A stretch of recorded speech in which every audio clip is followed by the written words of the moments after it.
Hello, this is Paul Chek. Welcome back to my little mini-series on the mind-body connection. This is part 2 on creative sex energy. Aho, great spirit. Some people probably think I'm going to talk about bonking, but I'm not. I'm going to talk about something much deeper and more broad spectrum than that, but it certainly does relate to that, as I'm sure you will see. So today we're going to expand moving forward in my diagram, and we will progress in the series until I've explained each step of the diagram with the intention of helping you understand the mind-body connection and how that relates to life, and I will do my best to keep it practical.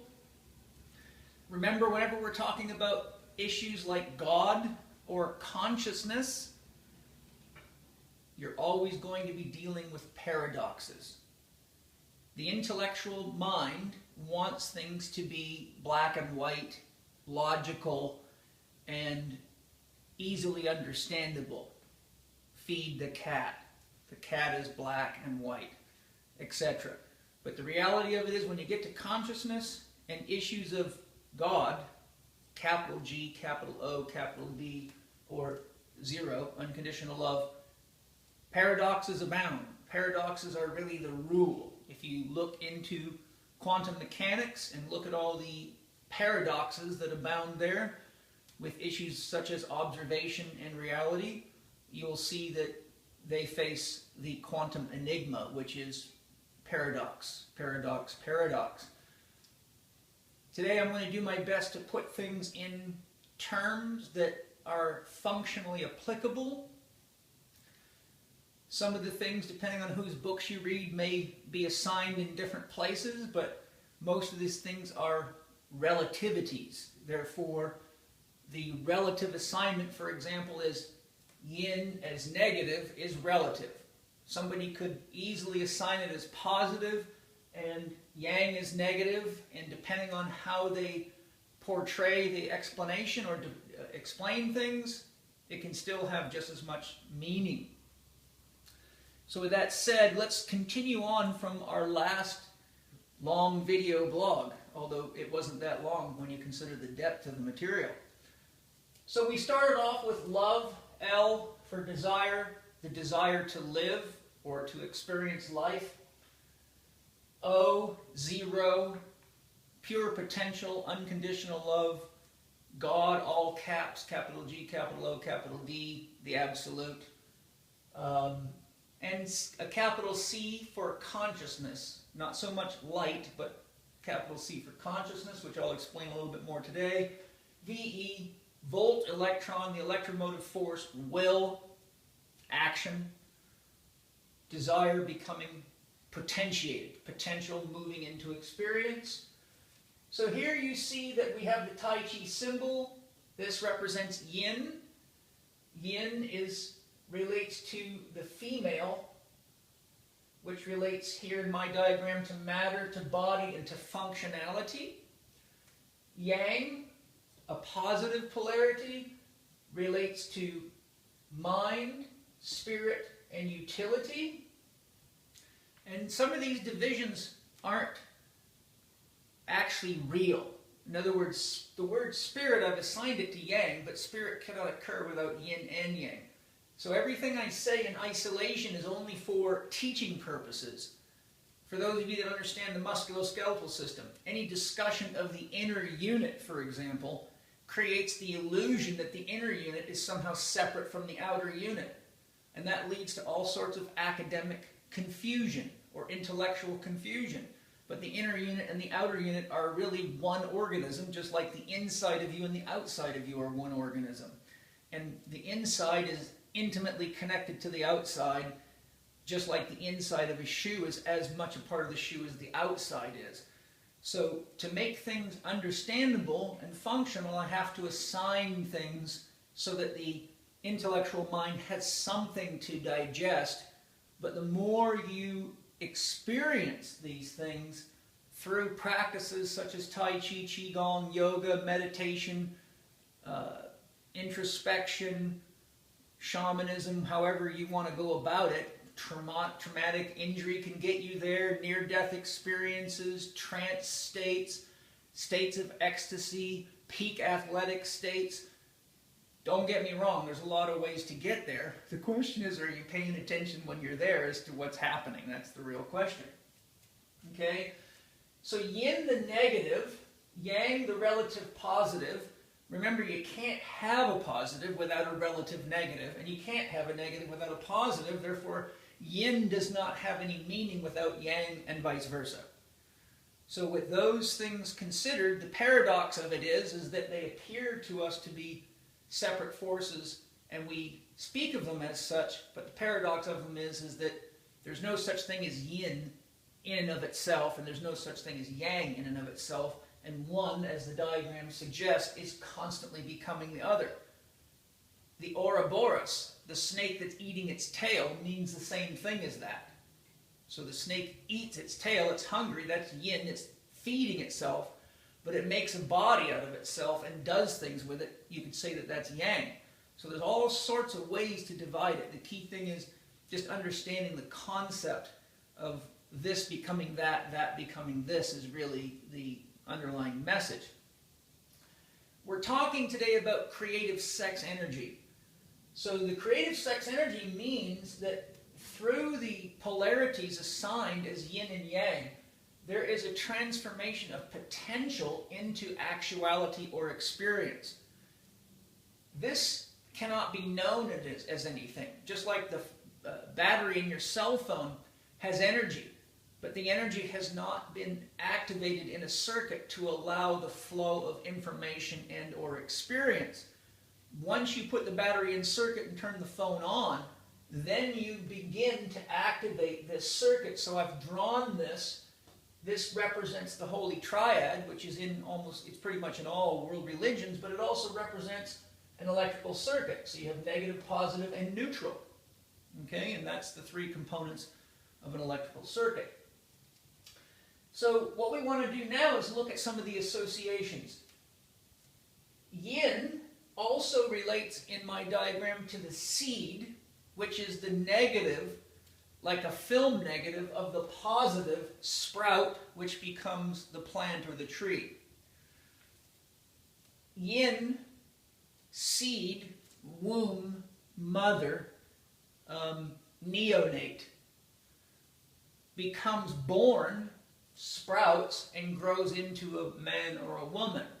So you see the two have to have each other, and the mother can't get pregnant without the male sperm, so the yin function cannot activate without its activate its anabolic function without its yang counterpart to trigger off the flow of energy in what we will call a circuit. Okay? So the seed then, to use a concept David Bohm refers, this would relate to David Bohm's implicate order, which is like a zipped computer file. Certainly you've had experiences where a very large file has been sent to you on your computer and you unzip it, and what is now a very small number of bytes opens up to be something so big you can't email it, but if you zip it down you can email it. So yin, implicate, zipped.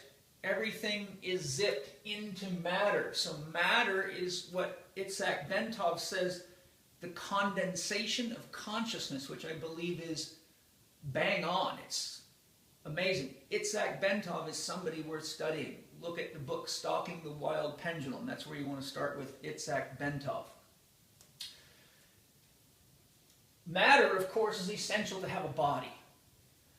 And then we assign functionality relative to utility, which I'll explain in a minute. On the positive end of it, we have mind. Fire rises, warmth in your body through the metabolism, or the fire of metabolism rises up in you and creates the capacity for thought. Remember, cold people, dead people are cold and they don't think or talk. So wherever you have the fire or yang principle, you have warmth, which produces the capacity for thought in a biological brain and nervous system. The idea, I want to build a new house, comes in instant. But then when you start unzipping it, whoa, what do you find? Wow, I got to hire a contractor. I need a piece of land. I got to dig a foundation. I got to put a floor in. I got to put walls up. I got to put plumbing and electronics and all that stuff. So you see, the one yin concept, I want to build a house, turns out to be a very, very big outpouring of energy, which we assign yang. Okay? Now, spirit is assigned to yang because, once again, the polarity, the zipped file has to be moved into some sort of actuality. If your file just stays zipped, nobody knows what's in it. But once you click on your computer to unzip, now there's an energy transformation process and an information transformation process. The process of zipped to unzipped, yin, egg, sperm meets egg, triggers the unzipping. That process of going from one state to another is what spirit is. I've assigned spirit here because the sprout is something tangible that you can see and you can watch it grow.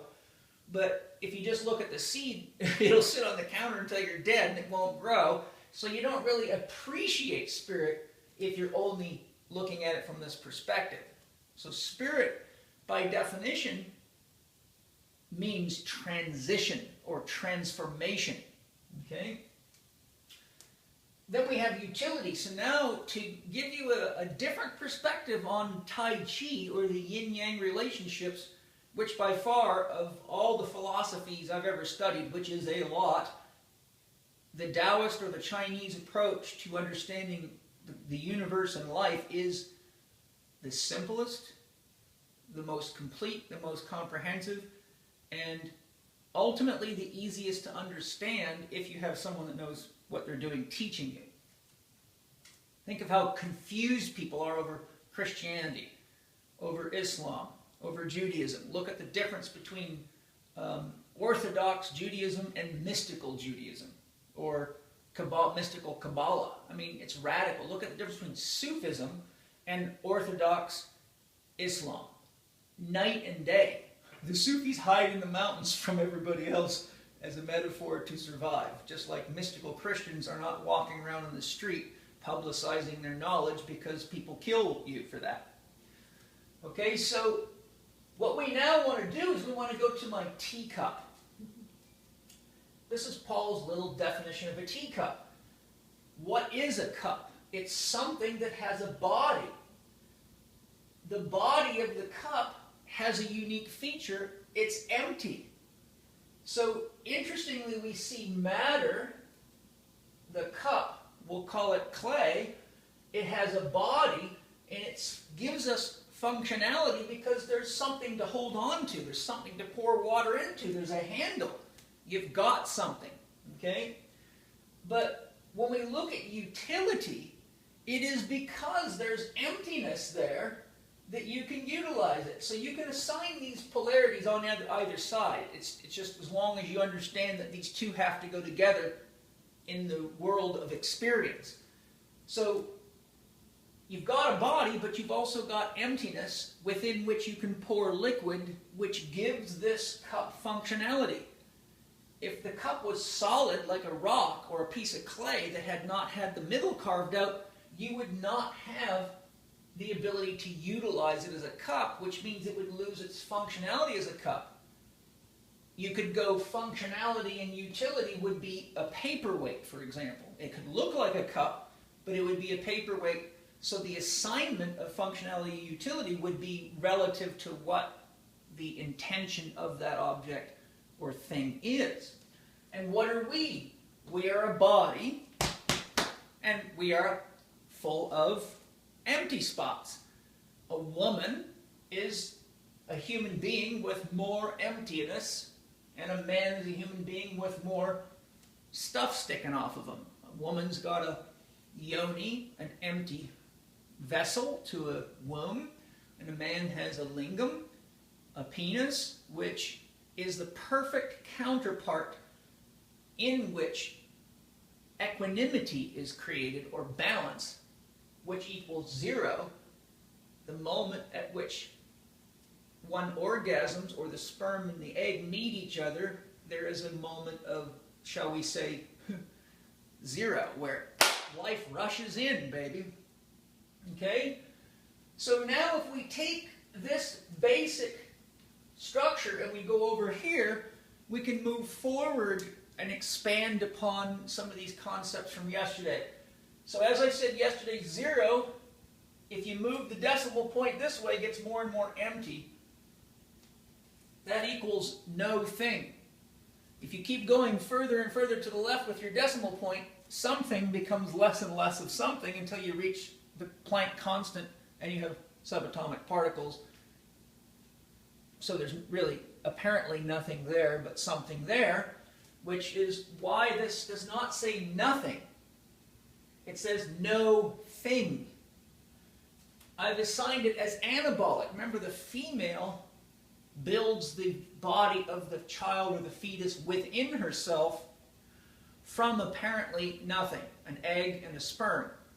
We'll call those like a proton and an electron spinning around or existing in a field of potential with a neutron. So there you just see your polarity again everywhere. Okay? So the female is, or the female functions in our bodies are anabolic. The female function relates to the parasympathetic system in the body, the growth, repair, and regenerate system. The male is the positive of 0, so that's when your numbers get bigger and bigger. So, one becomes 10, becomes 100, becomes 1,000 ad infinitum. So what we see here is everything is an expression of something. It's a positive statement that Paul Chek is standing here talking to you. You can see my body, you can hear my voice. But when I was in a zipped relationship, as an idea in my parents' mind, or even as a egg just getting fertilized, nobody could really have this conversation with me.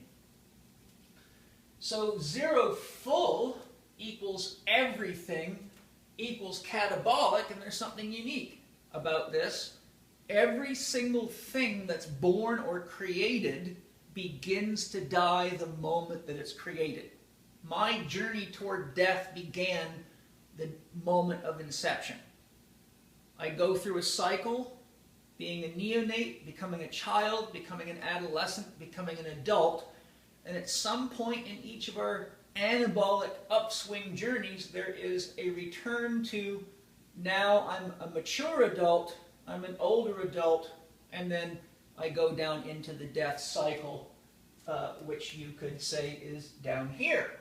Life cycle, death cycle, life cycle, death cycle. That's just one way to look at it. Okay? So now that we understand that 0, unconditional love or pure potential, has the possibility of being empty of everything, yet being anabolic, because it also has everything in it. So the concept that confuses people is, how do you get something from nothing? Well, there's no such thing as nothing. That right there is another paradox. That's a concept that the ego mind, or the intellectual mind, or the program mind keeps working on from elementary school mathematics. But remember, we all make these social agreements, whether they're true or not. We all agree that 2 plus 2 is 4, which is based on the assumption that 0 equals nothing. But if 0 has unlimited potential, then we don't really know for sure that 2 plus 2 is 4. We just agree to assign those values to units of 1 or 2 units of 2, etc. Now, 0 equals consciousness. This is my own model. This is not something I've taken out of books, nor is most of this. It's a collection of concepts with which I've worked with for many, many years and integrated them in my life and in my clinical practice and in my observations of nature and everything that I can perceive and conceive, as well as using other models which don't work near as well. consciousness all in caps means the same thing as God in caps. G-O-D is pure potential. God cannot be known. Okay, you can't know God because there's no thing to know. Okay, so what we have here is that consciousness is all-knowing because everything that can be perceived as a this or a that is made of potential that is extracted as a relative polarity. The phone battery becomes activated in a circuit that gives you the experience of talking on a phone, but that's all coming from potential. Okay? So conscious then represents all-knowing, and I'll return to that in a minute. And notice it's all-knowing. Capital A, capital F, all, as in absolute knowing. Therefore, consciousness absolutely knows of all experiences that happen within it. Just like you're conscious when you have gas pains, it's happening within you. You're conscious of your heartbeat, your breathing, it's happening within you. Your consciousness of what's happening within you is what gives you the experience. If you see a scary movie and your heart starts to race, you go, oh, wow, that's scary, man. You're having an experience. It means God is having an experience because God is watching the movie as you, with you, through you, and what's really neat is that God's also the movie too, and the actors. So the experience is essentially an experience of self, all with capital letters. So consciousness can only experience itself, and a unit of conscious self or conscious self-entity is a sentient being that's aware of its inside and its outside, and therefore can have both inner experience relative to outer and experiences of self relative to other, or subject relative to object. This is the place where there is no subject-object split. This is where you see subject-object, I, thou, I, it begin to express itself, which creates the illusion that God is here and you're here, or the car's here, or the dog's here. So people go to church here to worship here without realizing that the church can only be here. Okay. So now we go to Tai Chi. Remember, Tai Chi and love mean the same thing. L, desire, yin. O, potential, pure potential. V-E, will. That is the life circuit. To live is to love. To think is to love.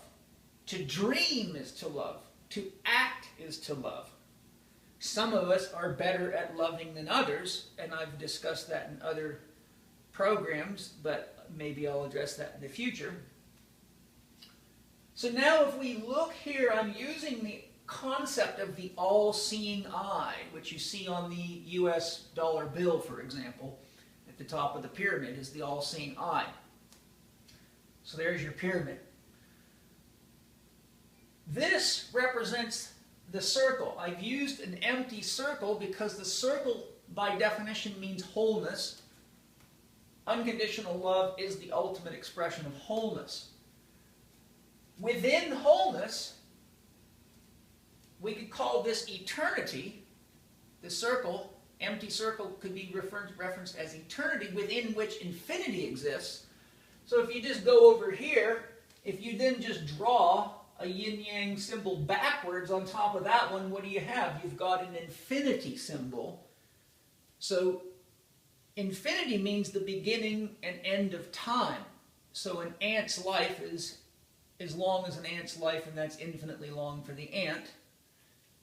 Eternity is nothing but infinity expressing itself at different levels of reality. So, for example, your life in a physical body may be 100 years long, but your life in an energetic body might be hundreds and hundreds or thousands of years long, which means there's a different level of energetic structure, and therefore infinity has a meaning relative to the environment that you're in, or the space-time construct, if you will. So the outer circle is this circle of all-knowing. This means that there's an oscillation between the polarities of yin and yang, because the emptiness of God, or unconditional love, is perpetually becoming the fullness, and the fullness is perpetually becoming the emptiness. That produces what we call life, and those transitions of zipped to unzipped, and unzipped to decay and resolution is really what life is. Consciousness, then, is expressed in the individual or the sentient being as conscious of. I am conscious of the fact that I'm talking to you right now. I'm conscious that I'm a man. I'm conscious of, and anything that I can be conscious of, idea or otherwise, is a construct of relativity. The woman, the man, the water, the fire, the root, the tree, okay? The body of the cup, the hot liquid in the cup, however you want to assign these polarities. Now, to help understand through my own investigations of this, what my own soul guided me to seeing and understanding is that all vibration is reconciled within itself. In other words, that's a negative, we can call that a negative one. That's a positive, we can call that a positive one. But if you take that, swing it that way, you've got a circle, and you now have zero because you don't have a positive or a negative. So interestingly, if you take that circle, break it in half, and spin it that way, you now have yin and yang. Now you have something to be conscious of. Infinity is what eternity is conscious of, and consciousness chooses an observation based on its experience. But remember, we like to think like everything thinks like us. But just as they're now becoming more efficient at making quantum computers, which can maintain superpositional states, which means the computer can actually perceive an unlimited, potentially unlimited number of connections to any idea, consciousness is capable of experiencing anything and all things that can be expressed or experienced within it, which is what we are. We are the relative expression of the absolute reality. As I said in my last video blog, the Aboriginals say eternity, zero, is physicalized as place, and all places work within the realm of infinity as this or that. So here we get to consciousness of. So S stands for spirit, transition. All that can transition is vibration or some form of potential this or that. So wherever there's vibration, you have something to be conscious of. And remember, vibration runs from zero, empty, from zero to absolute empty, to zero, absolutely full. So, shall we say, if you look at the functionality and utility of it, you can say the stars are like cups, and the space between them is like the emptiness in the cup. Okay? So S means consciousness is experiencing awareness of itself through vibration, and consciousness and vibration, X, S-E-X, means I am conscious of vibration as X. Paul Chek. Consciousness has to have something to look at. It can only be looking at because that's all that can be perceived, and what's looking or what's looking at what. In this case, I am looking at you. So spirit, I'm talking, I'm living, I'm breathing. I'm using the principle of zero as something empty or full or any potential combination thereof, and X equals I, the looker, the perceiver, or what is being perceived. So you could call this the object of the subject. Or you could say it's the subject of the object if you want to look at it backwards. In other words, vibration could be considered objective. You can measure it, but it produces something to be aware of. So sex then equals 0. 0 times or divided by X always equals 0. But because we assign a polarity or a value or a label to things, we create the perception of tangibility of the intangible. The habit of creating tangibility out of the intangible is exactly what has led to religious wars, because the God of a Muslim is not the same as the God of a Christian, etc., etc., etc. So what we do is we take the intangible, we anthropomorphize it, we humanize it, we objectify it as, and then we fight over it, which gives us experience, and eventually, after enough fighting, the kids lay down and go, okay, I get it now. Usually they lay down and stop breathing and say, I get it now, which is a little late. So 0 times or divided by anything equals ego, if you want a nice little something in there, equals body-mind. Experienced as. So, what is your dream? You're always dreaming. The question is, are you conscious of what you're dreaming about? As Arnold Patton says, if it's happening in your life, you know you wanted it. If you don't think you wanted it, then it's time to look carefully at the choices you're making unconsciously. That's very, very important. Okay? So now we take one more step. We look back at our Holy Trinity, but now we look at it as an expression of love. Father or Brahma, Christian, hierarchy or God, Brahma, Hindu, which both could be replaced with the word consciousness in capital letters, or 0, or unconditional love, expresses itself in conditions such as body and mind, Son and Holy Ghost, Vishnu, the great maintainer, and Shiva, the great transformer. So matter is transformed to produce experiences in consciousness, and this reality of God, Brahma, or the Father is duplicated in all sentient beings, whether it be a microorganism or you. This is why it says in the Bible that man is created in God's likeness. Okay? We are basically God in the flesh. So is everything else, though.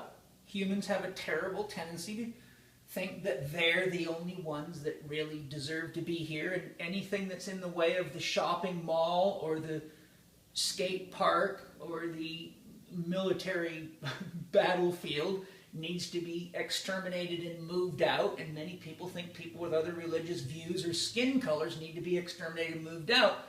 But remember, that's okay because God loves it all.